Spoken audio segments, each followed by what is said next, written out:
Seguimos en nuestra serie de la exposición del Evangelio de Juan y hoy nos tocan los versículos 14 al 18 del capítulo primero. Juan capítulo 1, versículos 14 al 18.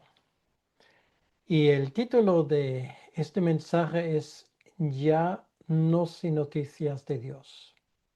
Y veremos que este título encaja muy bien en lo que estos versículos nos revelan en cuanto a la venida del Mesías esperado. ¿Qué podemos nosotros saber de Dios? Esto es una pregunta que desde hace mucho tiempo mucha gente se han hecho y una pregunta que realmente, aparte de haber llenado tomos y tomos de literatura filosófica, no nos ha acercado. Realmente, saber algo de Dios desde nuestro punto de vista es una tarea imposible. Nosotros no podemos saber nada de Dios. Hay una historia de tres sabios en la antigüedad que tenían los ojos vendados y se les pidió de describir un elefante. Y el primero agarró una de las cuatro piernas del elefante y dijo, bueno, el elefante debe de ser como una columna, grande y fuerte. El otro agarró la trompa del elefante y dijo, no, el elefante pues tiene que ser pues igual como una serpiente. Y el tercero se agarró a uno de los colmillos del elefante y dijo, no, el elefante, pues esto tiene que ser algo como una lanza. ¿Quién tenía razón de los tres? Pues ninguno. Todos solamente consiguieron describir una pequeña parte de lo que realmente es un elefante. Sirva esto como ejemplo para describir que los intentos del hombre de decir algo sobre quién es Dios han sido completamente en vano. De nuestro punto de vista y de nuestra posición hacia Dios, no hay ningún camino que promete una información certera en cuanto a Dios. Hace falta que Dios se ponga en contacto con nosotros. Esto es lo que se llama revelación. Y Dios se puso en contacto con nosotros y esto es algo que tenemos en las páginas de este libro. Por lo tanto, ahora voy a leer estos versículos 14 al 18 de Primera de Juan y vamos a ver lo que estos versículos nos dicen acerca de quién es Dios. Dice así la palabra de Dios: y aquel verbo fue hecho carne y habitó entre nosotros y vimos su gloria, gloria como del unigénito del Padre, lleno de gracia y de verdad. Juan dio testimonio de él y clamó diciendo: este es de quien yo decía, el que viene después de mí es antes de mí, porque era primero que yo. Porque de su plenitud tomamos todos, y gracia sobre gracia. Pues la ley por medio de Moisés fue dada, pero la gracia y la verdad vinieron por medio de Jesucristo. A Dios nadie le vio jamás. El unigénito Hijo que está en el seno del Padre, Él le ha dado a conocer. Hasta aquí la palabra de Dios y vamos a pedirle al Señor que Él nos guíe en este tiempo de estudio para que podamos por lo menos captar un poco de la importancia de estos versículos. Señor, gracias una vez más te damos por lo que tú acabas de decirnos. Señor, gracias que tú no nos has dejado sin noticias de ti. Gracias por tu revelación, por haber venido a ese mundo para darnos información certera de quién es el Padre. Y gracias por todo lo que no solamente has hablado, sino también por lo que tú has hecho. Pedimos, por lo tanto, que tú bendigas ahora este tiempo de estudio. En tu nombre te lo pedimos. Amén. Pues lo primero que vamos a considerar, obviamente, es el versículo 14. Es este versículo que nos habla de un concepto único en ese mundo. Solamente la fe cristiana habla de esto, y esto es lo que llamamos la encarnación. Sabemos que los dioses que adoraron los griegos en los tiempos de Juan y también los romanos eran dioses muy humanos, demasiado humanos, eran caprichosos. No se podía fiar uno de ellos. Tenía las mismas características que los seres humanos, solamente que tenían más poder, según la mitología de los griegos. Por otro lado, para los judíos, Dios era un Dios lejano, un Dios que requería, tal y como estaba prescrito en el Antiguo Testamento, una serie de ofrendas, de sacrificios. No era fácil acercarse a Dios.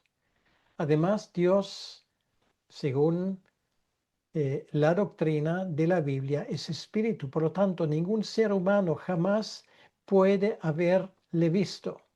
La revelación de Dios en el Antiguo Testamento siempre ha sido una revelación que causó temor y angustia en la gente que lo presenciaron. Así que lo que estamos leyendo en estos versículos es algo único, la encarnación.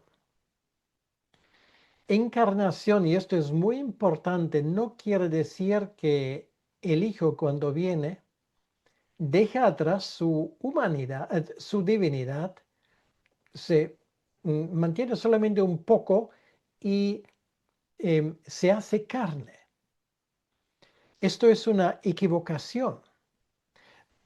Y nos damos cuenta de esto cuando leemos Filipenses capítulo 2. Es un lugar clásico realmente que tenemos allí en el Antiguo Testamento, que nos explica este fenómeno tan inusual que es la encarnación. Y voy a leerlo. Aquí dice: haya pues en vosotros este sentir que hubo también en Cristo Jesús, versículo 5 del capítulo 2 de Efesios, el cual, siendo en forma de Dios, no estimó el ser igual a Dios como cosa que aferrarse, sino que se despojó a sí mismo, tomando forma de siervo. Esto es muy importante: se despojó a sí mismo, no dejando atrás su divinidad, sino dice aquí, tomando forma de siervo, hecho semejante a los hombres. Quiere decir, la encarnación no es quitar algo y añadir otra cosa, o sea, quitar de su divinidad y añadir humanidad, sino la encarnación está sumando.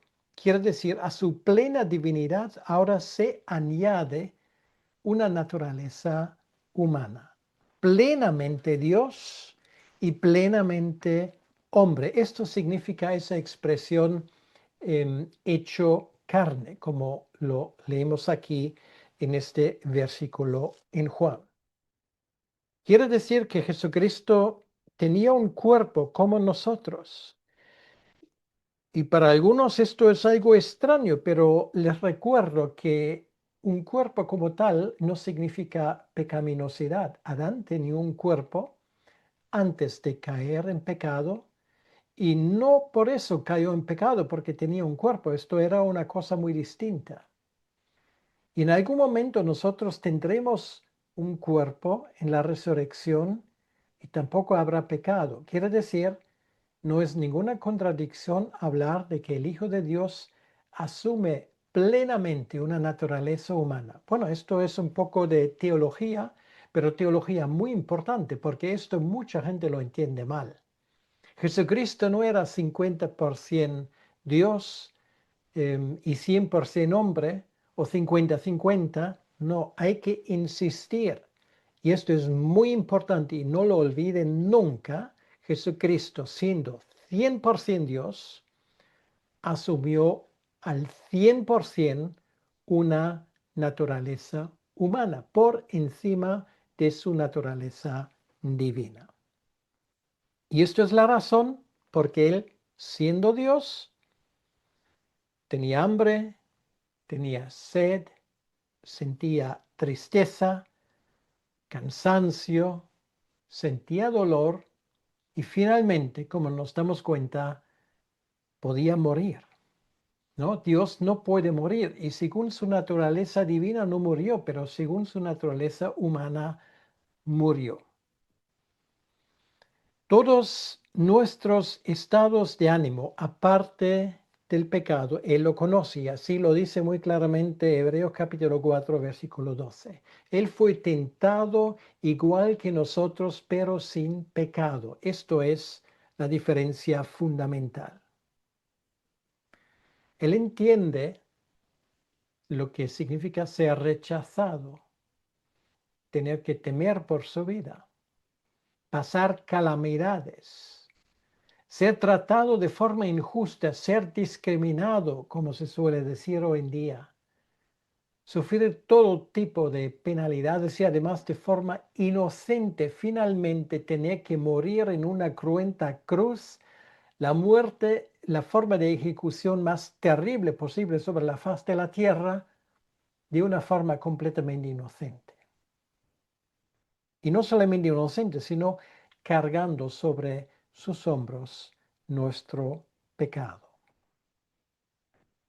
Es el que se ha codeado con hipócritas, con prostitutas, con corruptos, pero también con gente que pensaban que eran lo mejor de lo mejor, los hipócritas que las hay en todos los momentos y también los había hace 2000 años, llamado los fariseos y los saduceos. Pero siempre ha prevalecido una cosa: conociendo lo que hay en el corazón de la gente, Él mostró una inmensa misericordia. El Verbo se hizo carne. Esto es realmente, en 5 palabras, el mensaje de la Navidad.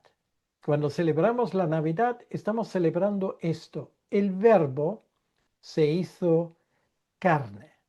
Y esto es exactamente lo que expresa esa primera parte. El Verbo fue hecho carne. Pero allí la cosa no se queda, porque dice el versículo bíblico que aquí Él establece algo insólito, un nuevo templo. Realmente aquí dice, Él habitó entre nosotros.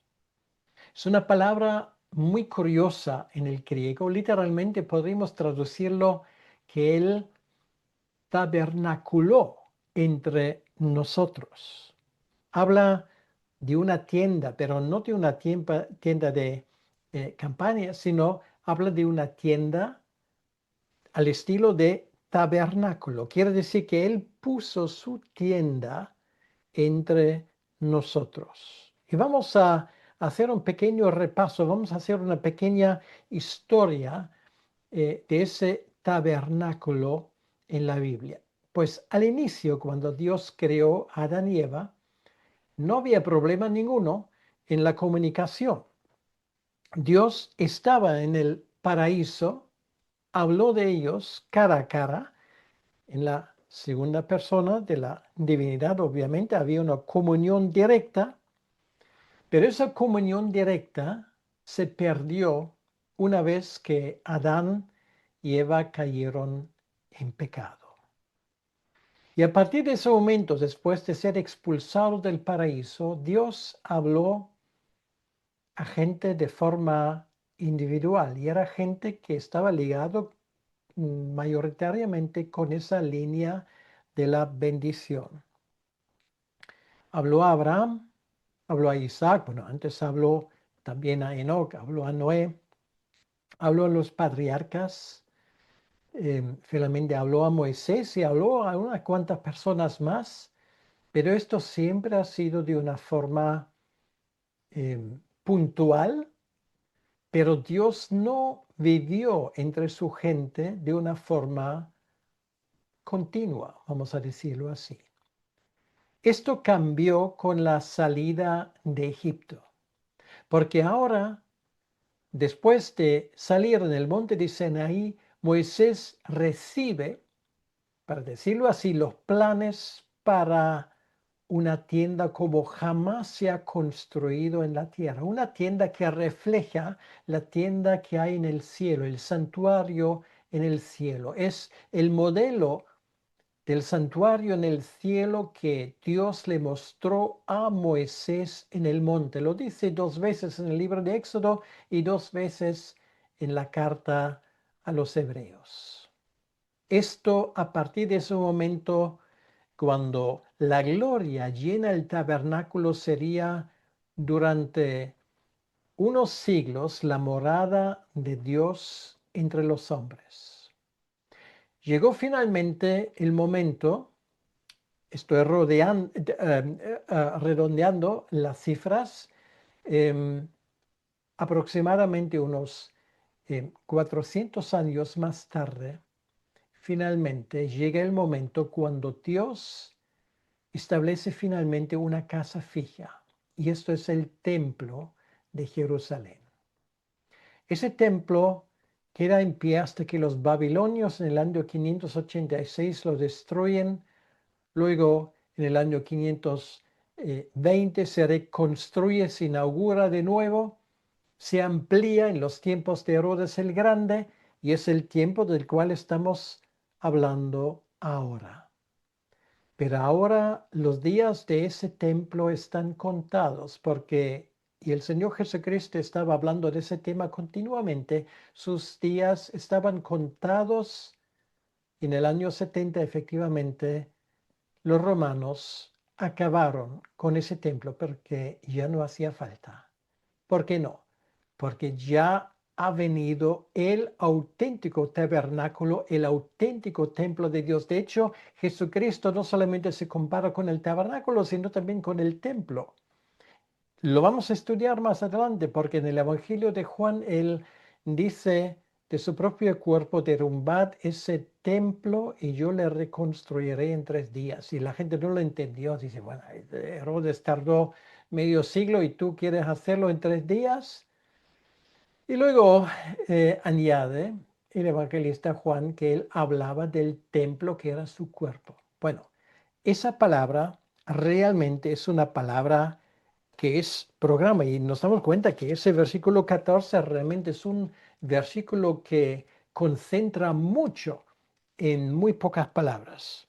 El verbo fue hecho carne, primero. En segundo lugar, él tabernaculó, él moró entre nosotros. Dios ahora está en Cristo, la plenitud de la deidad está en él, como nos enseña Colosenses. Y ahora aprendemos una tercera cosa. Vimos su gloria como del unigénito del Padre. Esto habla de la presencia divina desde el primer momento.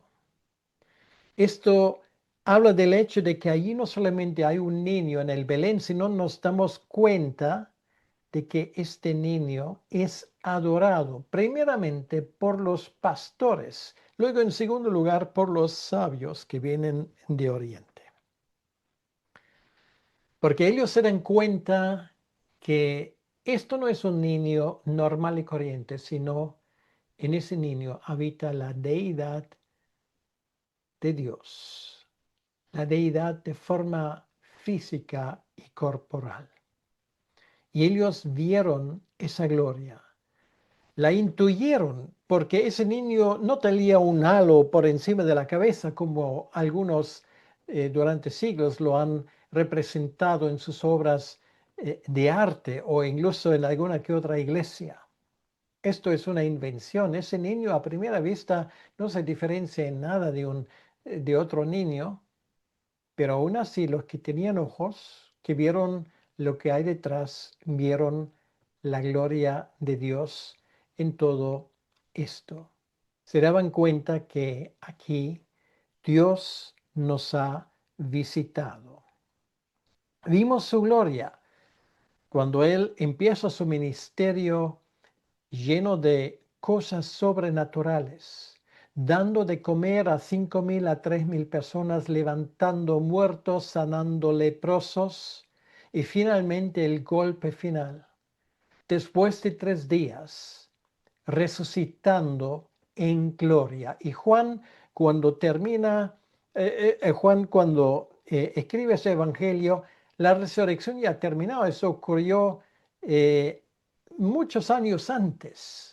Juan, escribiendo en los años 70, muy probablemente, recuerda, porque él era uno de los discípulos, él dice, vimos su gloria, él y los demás. Ellos vieron en primer lugar la transfiguración y luego la gloria de Cristo resucitado después de 3 días. Sí, Dios se ha hecho hombre, pero a la vez le vemos en su divinidad. Entonces nos damos cuenta ya en este versículo, Juan lo mezcla de una forma muy natural y efectivamente así es algo que vemos en su evangelio, en los otros 3 evangelios de una forma constante. Lo humano se mezcla continuamente con lo divino.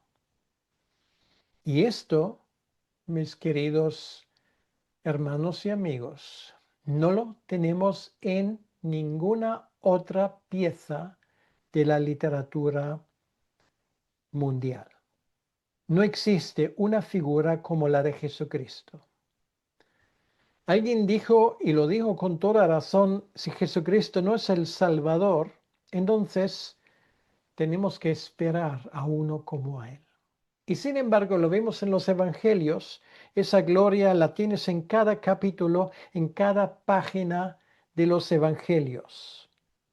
Leyéndolos, esa gloria te aparece.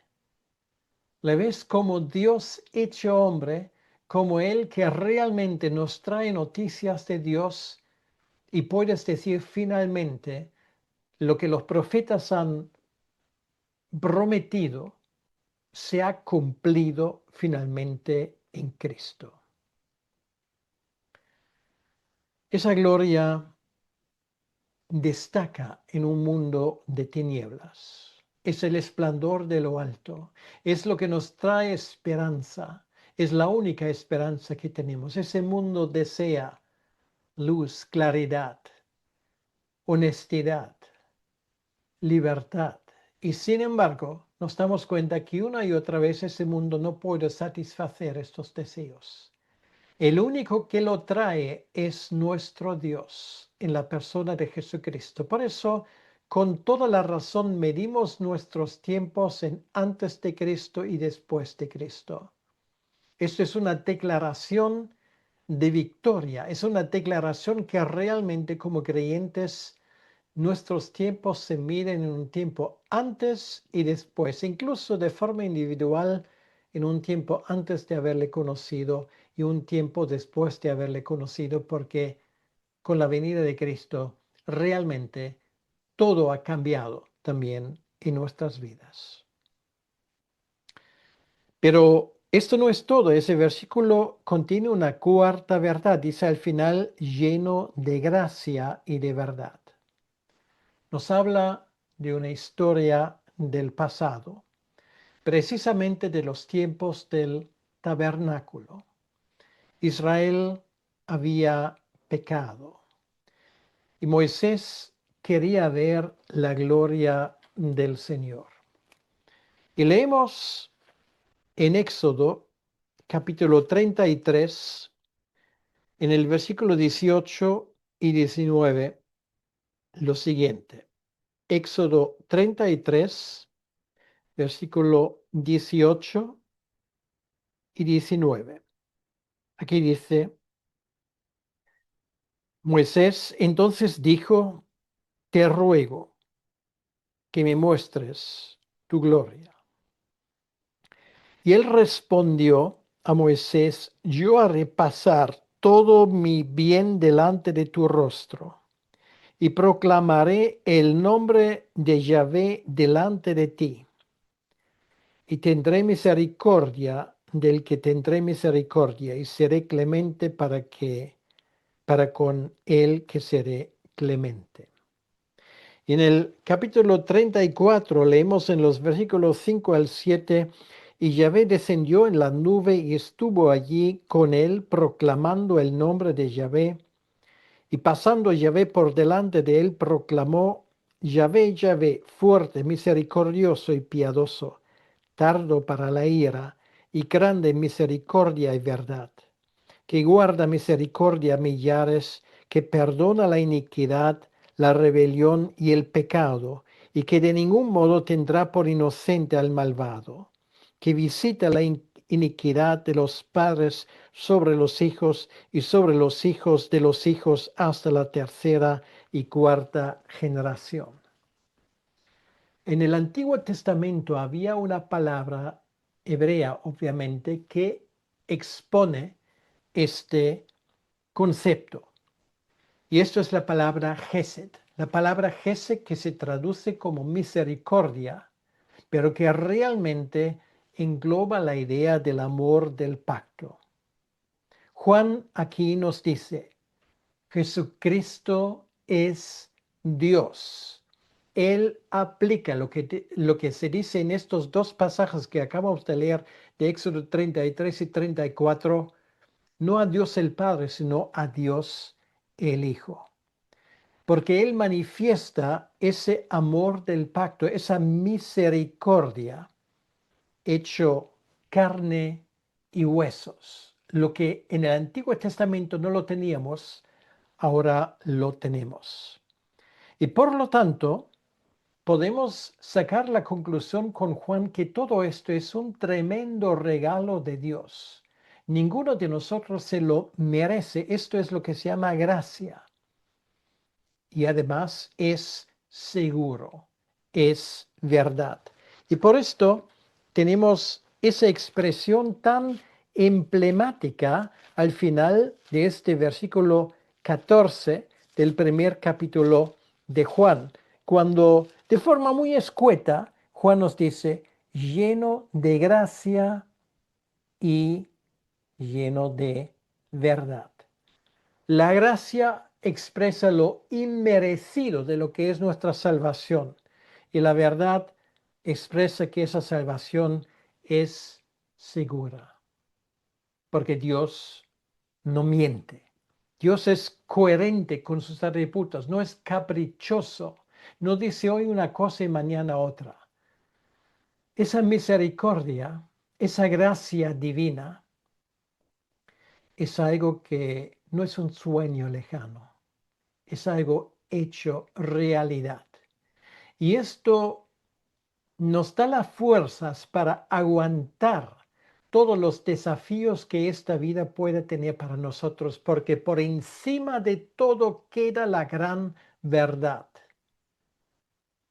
Los designios de Dios son inalterables. Dios te mira con ojos de misericordia y de gracia. Y esto tenlo por seguro. ¿Qué te parece? ¿Qué mejor noticia podemos tener? Es que no hay otra cosa que se pueda comparar ni de lejos con todo esto. Esto nos habla de algo tan tremendo como si Dios promete algo, entonces podemos confiar en ello. Por eso podemos confiar: si Él nos salva, Él nos dejará jamás. No romperá su palabra.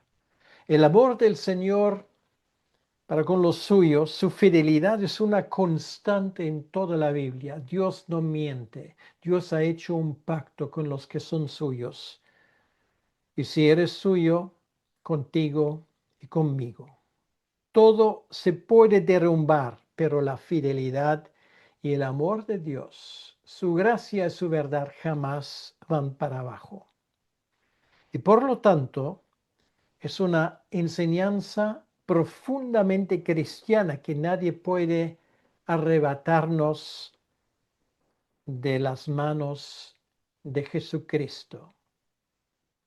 Nadie es capaz de apartarnos de la gracia y de la misericordia divina, como Pablo nos dice en el capítulo 8 de su carta. Ni nadie ni nada. La fidelidad de este pacto será también la constante de tu vida y la constante de la mía.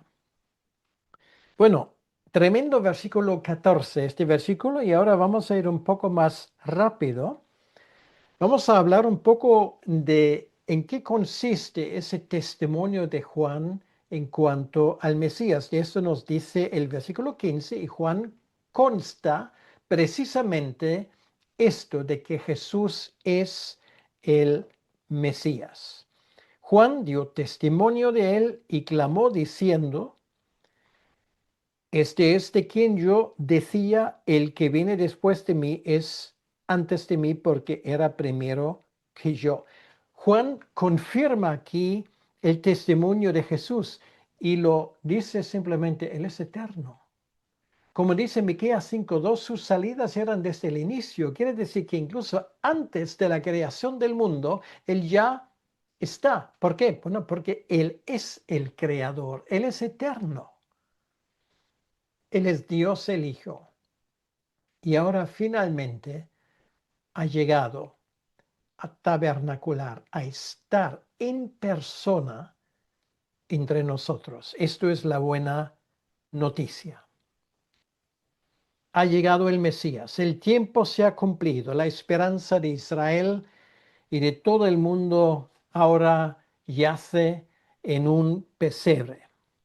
Y luego vive entre su pueblo.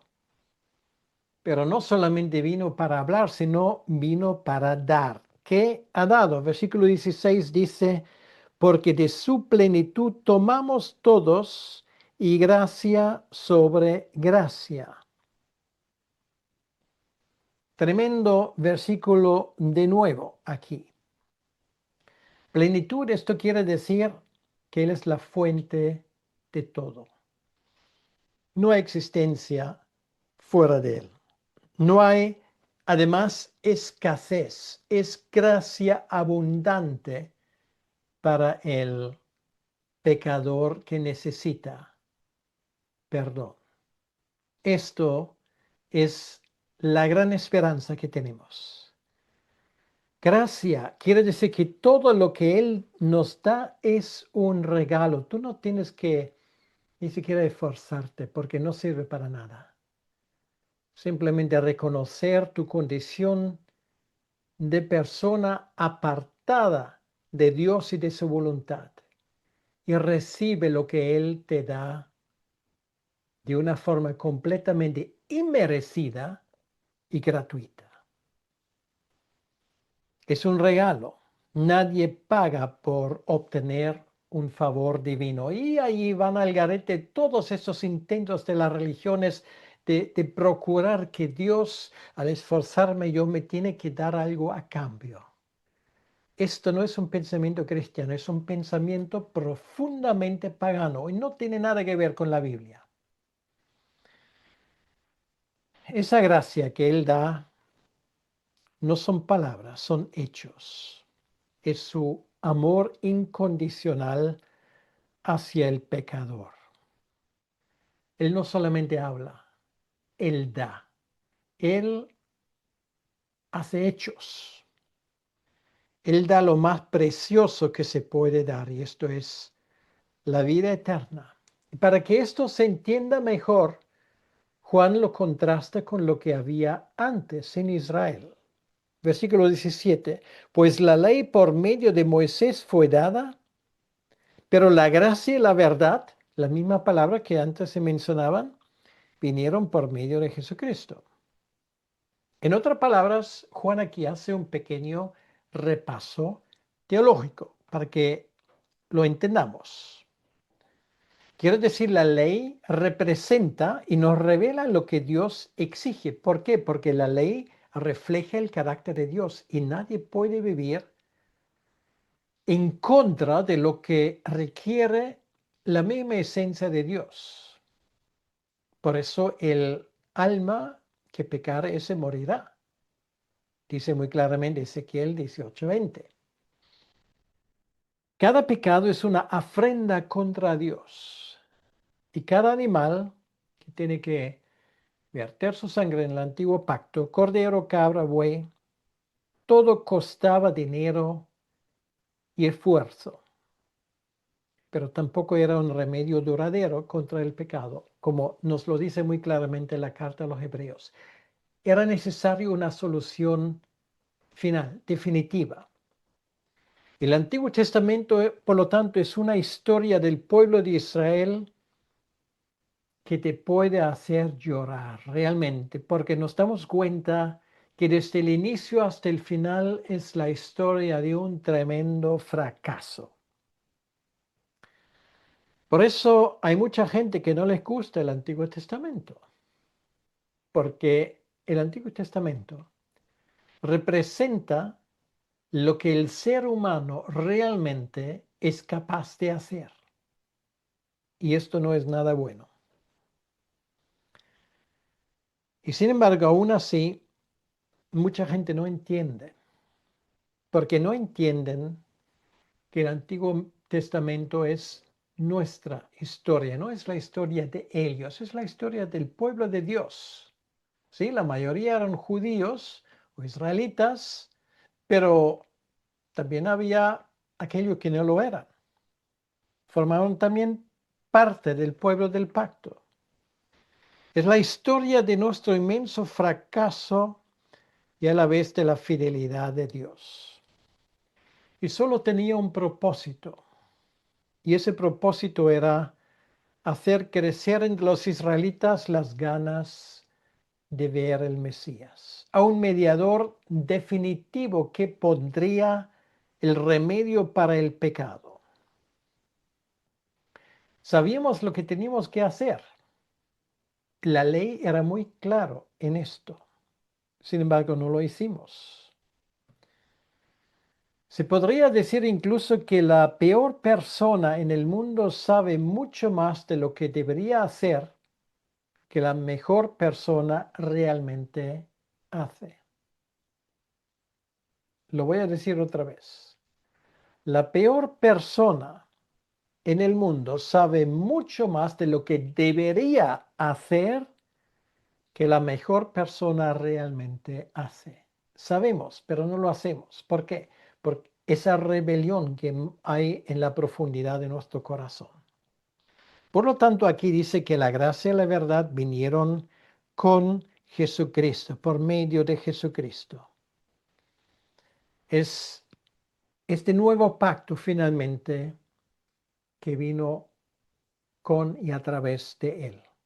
Es la palabra final de Dios, como dice Hebreos en su primer versículo. La palabra final y definitiva de parte de Dios. Y ahora ese pasaje termina con una afirmación no menos interesante. Dice, a Dios nadie le vio jamás. El unigénito Hijo, que está en el seno del Padre, Él le ha dado a conocer. Podríamos decir que Jesús es el traductor del Padre.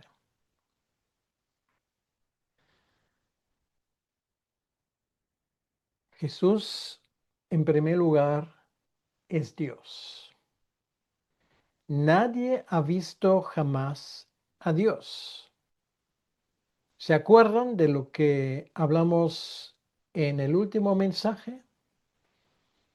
De las obras de este inmenso Dios que ha hecho todo lo que vemos. A ese Dios nadie le ha visto. Solo se puede conocer a Dios cuando ese Dios se revela a nosotros. Y esto es realmente lo que este versículo dice. Cuando dice aquí el unigénito Hijo que está en el seno del Padre. Esto nos habla de que el Padre y el Hijo uno son, como luego lo veremos. Habla de la unidad en esencia, en su esencia divina, de estas dos personas. Y luego dice, Él le ha dado a conocer. Quiere decir, el Hijo nos ha dado a conocer el Padre. Y esa palabra nos ha dado a conocer es la palabra de la cual nosotros sacamos la palabra de traductor. O sea, Él nos ha dado la explicación. De ahí viene la palabra de exégesis, una explicación. El Hijo nos ha explicado el Padre. Para ser un buen traductor, y yo durante un tiempo en mi vida he ganado mi dinero con esto, tienes que conocer ambos idiomas, el idioma de destino y el idioma original. Pero más que esto, tienes que conocer la cultura, la historia de ambos idiomas, porque cuando tienes, por ejemplo, una expresión como es muy común en España, cuando ocurre una desgracia, pero no una desgracia muy fuerte, se dice, bueno, más se perdió en Cuba. Vale. Eh, Traduces esto literalmente al inglés y no da ningún sentido, ¿vale? O sea, tienes que traducirlo de una forma que también un inglés lo puede entender. O por ejemplo, no se tomó Granada en un día. Bueno, si tú conoces la historia de España, tú sabes lo que significa esto y sabes lo que significa esta expresión. Tradúcelo literalmente y no funciona. Ahora, Jesús nos demostró cómo es Dios, porque Él, para decirlo así, conoce ambos idiomas. Es el traductor perfecto. ¿Por qué no te lo tomas con una seriedad tal vez que nunca te lo has tomado? Y tómate el tiempo, tal vez para leer el Evangelio de Juan. Tal vez durante la semana que viene o el fin de semana que viene. Y no solamente lee, sino reflexiona, medita y habla con el Señor sobre estas cosas.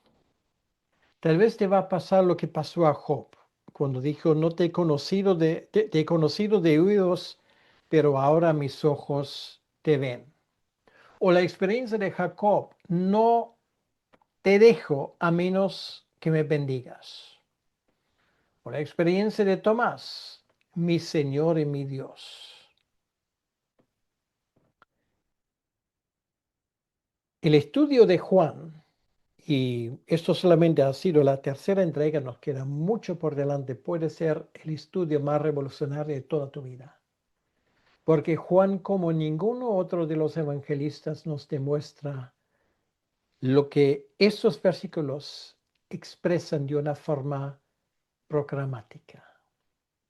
Y yo te invito a seguir con nosotros en este estudio. Juntos vamos a descubrir muchas cosas, pero sobre todo te invito a fomentar esa relación con aquel que nos tradujo el Padre, aquel que nos ha dado gracia y verdad, aquel que es el templo en el cual vive la plenitud, la divinidad de la divinidad en su mejor expresión.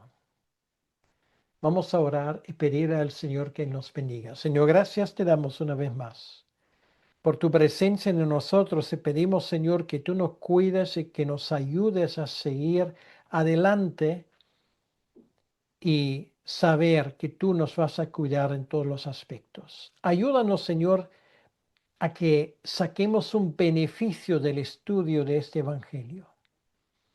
Te lo pedimos, Señor, en tu nombre y para tu honra y tu gloria. Amén. Que Dios te bendiga.